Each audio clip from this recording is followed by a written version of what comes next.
हाँ भी बच्चों, अब अपने करेंगे sex reproduction in flooring plants का 19वां पार्ट। ठीक है, और नंबर में लिख देता हूं अपने 95 88 23 6104। अगर आपको कोई टॉपिक से संबंधित प्रॉब्लम आ रही है तो कॉल जरूर करें। देखिए, अपनों ने पिछली क्लास में परागण के बारे में पढ़ा था, परागण की विधियां पढ़ी थी। वायु परागण हो गया था, जल परागण हो गया था, कीट परागण हो गया था, पक्षी परागण हो गया था, चमगादड़ परागण भी हो गया था। ठीक है, तो वो वीडियो आपने देख ली होगी ऐसी उम्मीद है। अब अपने करेंगे अगला टॉपिक, असंगतता या अनिश्चयता। असंगतता या अनिश्चयता, ये करेंगे भी। असंगतता या अनिश्चयता। देखिए,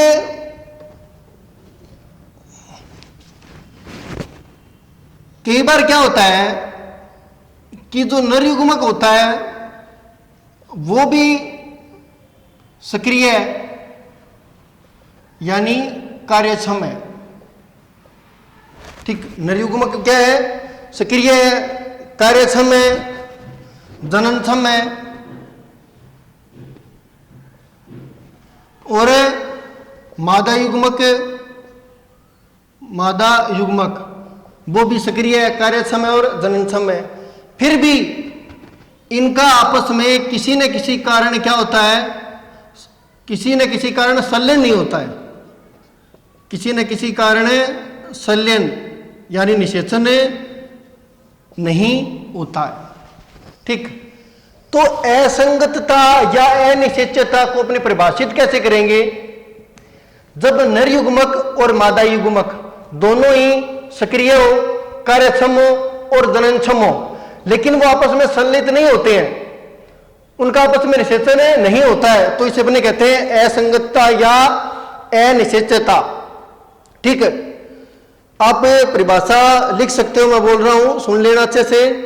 पूर्णतया कार्यक्षम एवं जननक्षम, पूर्णतया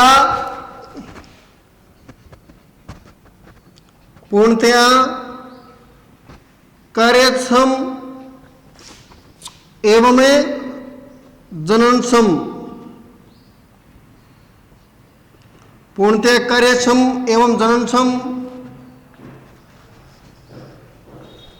नर एवं मादा युग्मकों के मध्य, नर एवं मादा युग्मकों के मध्य, नर एवं मादा युग्मकों के मध्य निषेचन में विफलता को, निषेचन में विफलता को असंगतता या अनिश्चयता कहते हैं। असंगतता या अनिश्चयता कहते हैं। ठीक, पूर्णतया कार्यक्षम एवं जननक्षम नर एवं मादा युग्मकों के मध्य निषेचन में विफलता को असंगतता या अनिश्चयता कहते हैं। और ये दो प्रकार की होती है भी, अंतर्जातीय और अंतरजातीय। ये कितनी तरह की है? दो तरह की। ये दो तरह की भी, अंतर्जातीय अनिश्चितता या असंगतता और अंतरजातीय।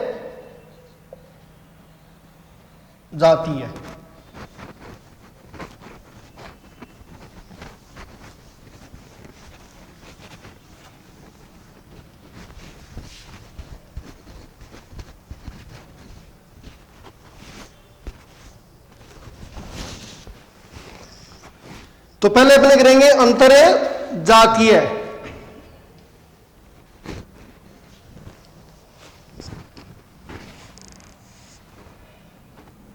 जब अनिश्चितता एक ही वंश की दो जातियों के मध्य होती है, दो जातियों के मध्य होती है।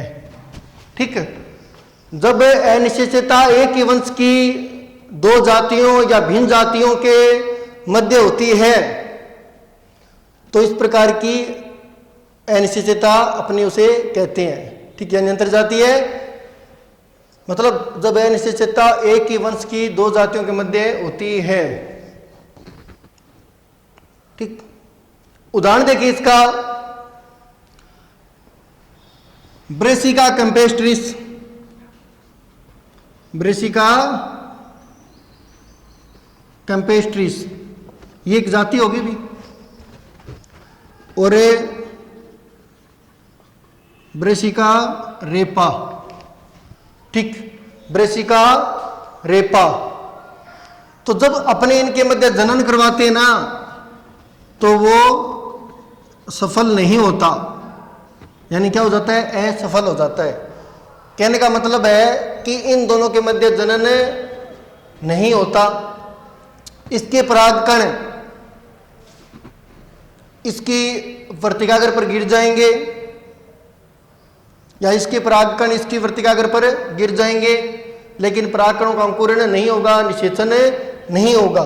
ठीक है, तो ये दोनों जातियां आपस में अनिश्चितता प्रदर्शित करती है या असंगतता प्रदर्शित करती है। इन दोनों के मध्य निषेचन नहीं होता है, वंश एक ही है, एक ही वंश की दो जातियां हैं।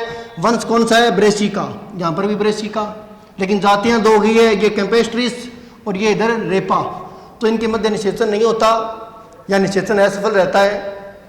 ठीक है, दूसरा है अंतरजातीय अनिश्चितता। दूसरा क्या है, अंतर जातियां। इसमें क्या होगा,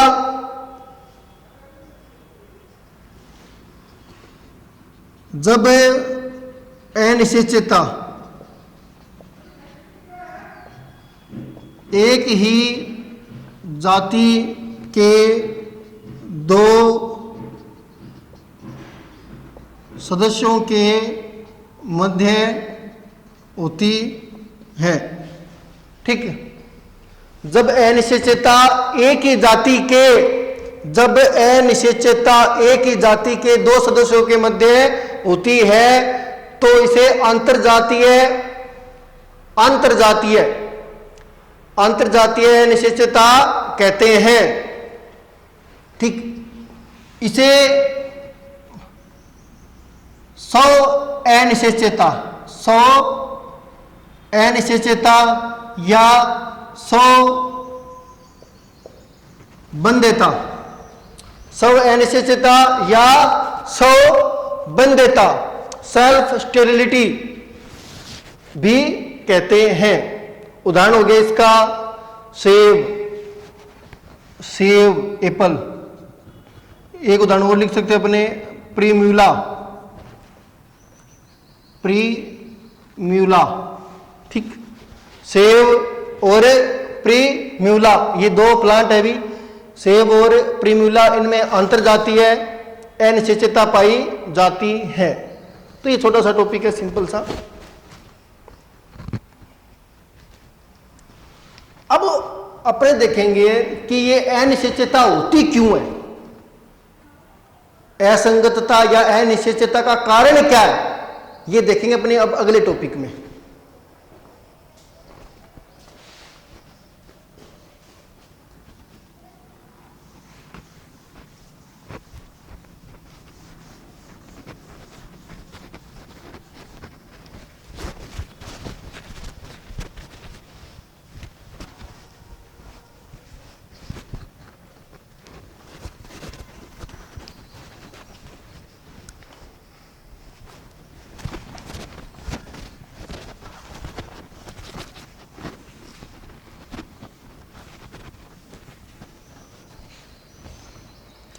देखिए अगला टॉपिक अपना, पराग स्त्री के सर पारस्परिक क्रिया। पराग स्त्री केसर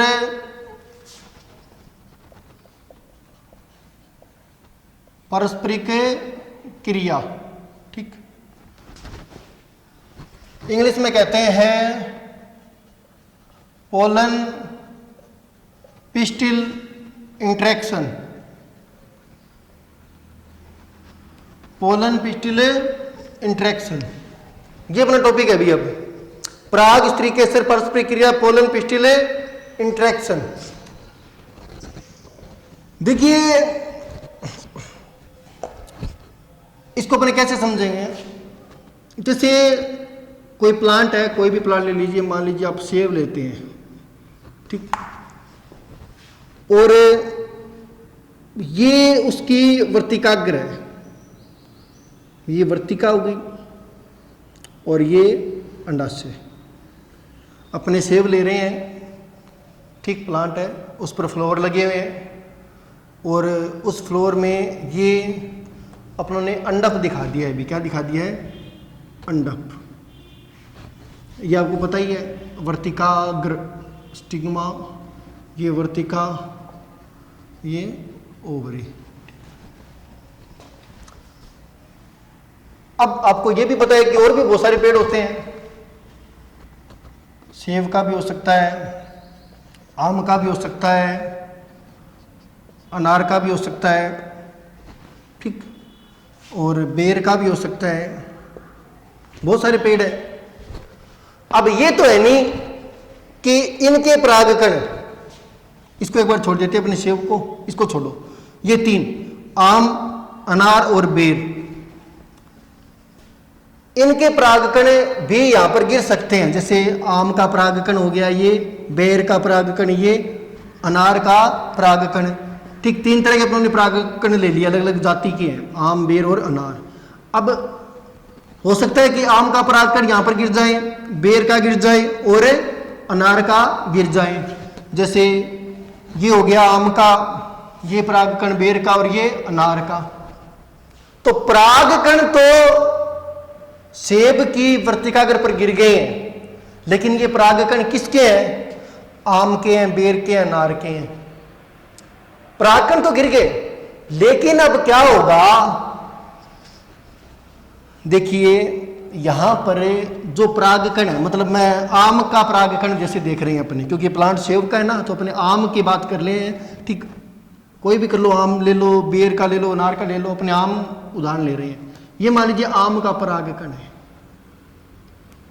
ठीक, मैंने आपको बताया भी था कि ये काई कोशिका है और ये जनन कोशिका है, और ये अपना हो गया स्पोरोपोलिनिन, स्पोरोपोलिनिन। अब क्या है, जो परागकण है ना, उसकी सतह पर प्रोटीन मिलती है। क्या मिलती है अभी? प्रोटीन।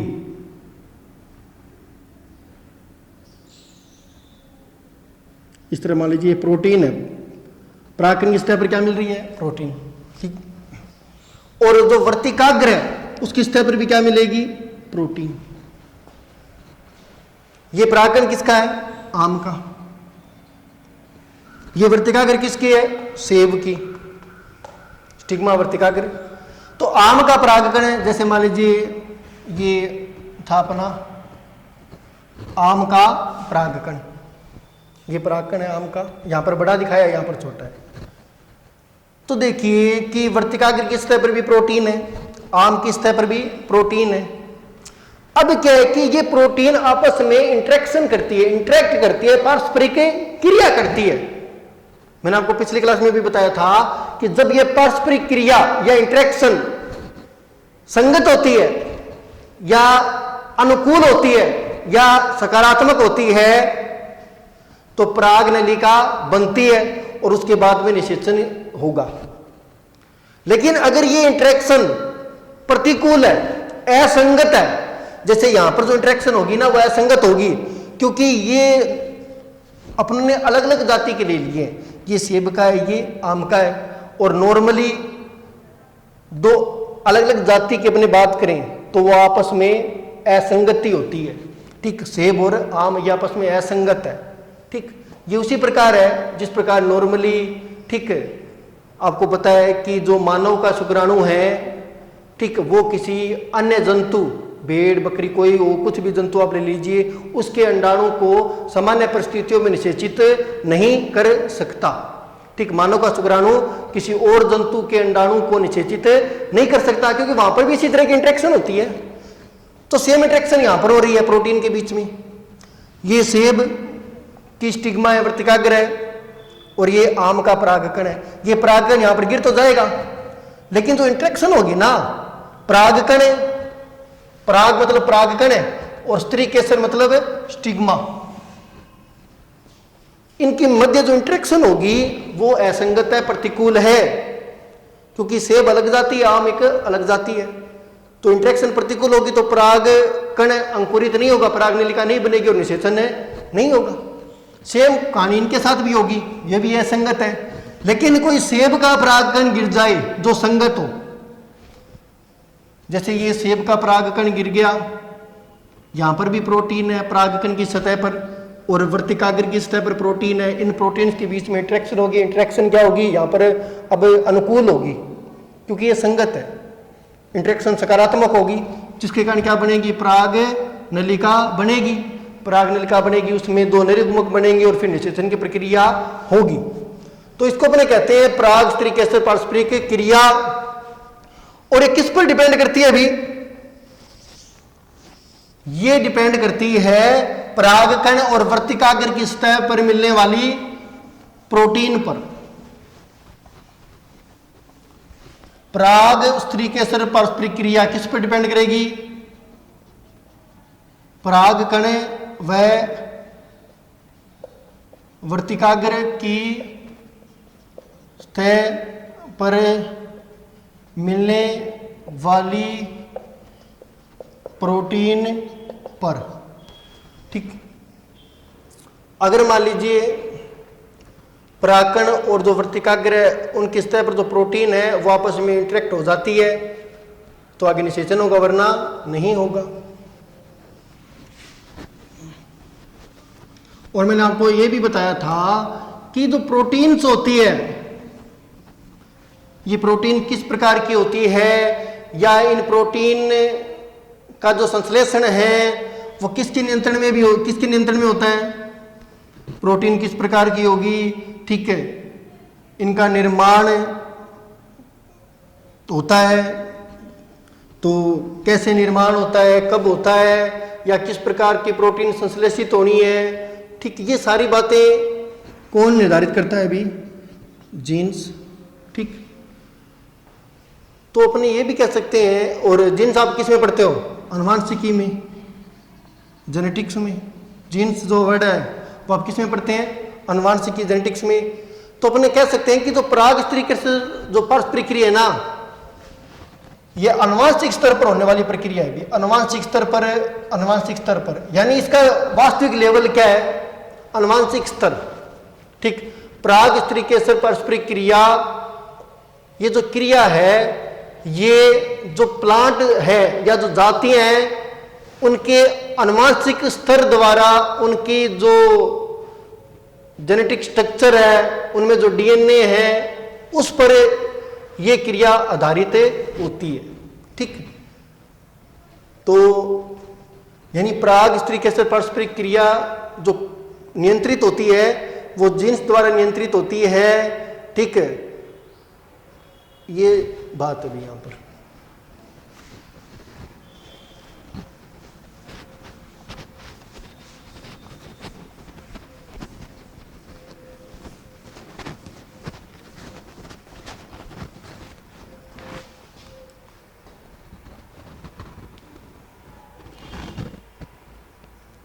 देखिए, अगर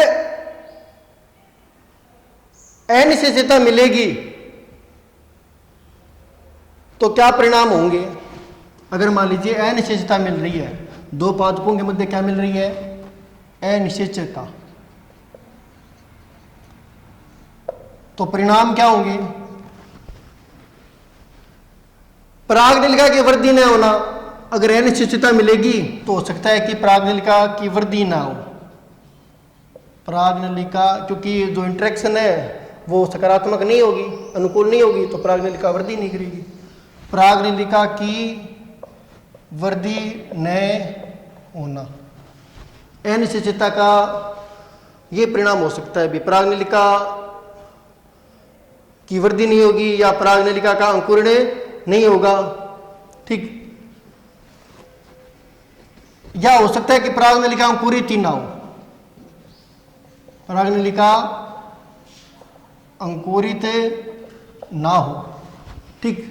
तो अनिश्चितता के अपने परिणाम कर रहे हैं कि जब अनिश्चितता अपने को देखने को मिलती है तो क्या क्या संभावनाएं होती हैं या क्या क्या परिणाम अपने को देखने को मिलते हैं। पहला, प्राग्निलिका अंकुरित नहीं होगी, अगर अंकुरित हो भी गई है तो उसकी वृद्धि नहीं होगी। फिर प्राग्निलिका सही स्थान पर नहीं पहुंच पाएगी, प्राग्निलिका सही स्थान पर नहीं पहुंच पाएगी। सही स्थान क्या है उसका? प्राग्निलिका भ्रूण कोश में, भ्रूण कोश, एम्ब्रियो सैक, प्राग्निलिका भ्रूण कोश में प्रवेश करती है। तो भ्रूण कोश में प्रवेश ना करे तो मतलब वो सही स्थान पर नहीं पहुंची है। या प्राग्निलिका वर्तिका में फट जाएगी। जो प्राग्निलिका है वो किस में फट जाएगी? वर्तिका में। नॉर्मली किस में फटती है? भ्रूणकोश में, और दो नरयुग्मक मुक्त होते हैं। अगर प्राग्निलिका वर्तिका में फट जाएगी तो जो नरयुग्मक है वो वर्तिका में मुक्त हो जाएंगे, भ्रूणकोश तक पहुंचेंगे ही नहीं, तो निषेचन भी नहीं होगा। और हो सकता है कि केंद्रकों का संलयन ना हो। मान लीजिए कि प्राग्निलिका भ्रूणकोश तक पहुंची गई कैसे तैसे करके और वहां पर नरयुग्मक भी मुक्त हो गए, लेकिन हो सकता है कि जो मादा युग्मक का केंद्रक है और जो नर युग्मक का केंद्रक है उन केंद्रकों का संलयन ना हो, संलयन ना हो, फिर भी मतलब निषेचन तो हुआ ही नहीं फिर भी, यानी ये परिणाम है, ठीक। या ये चरण है जहां पर अनिश्चितता को सुनिश्चित किया जाता है। बाकी करते हैं अपने नेक्स्ट क्लास में।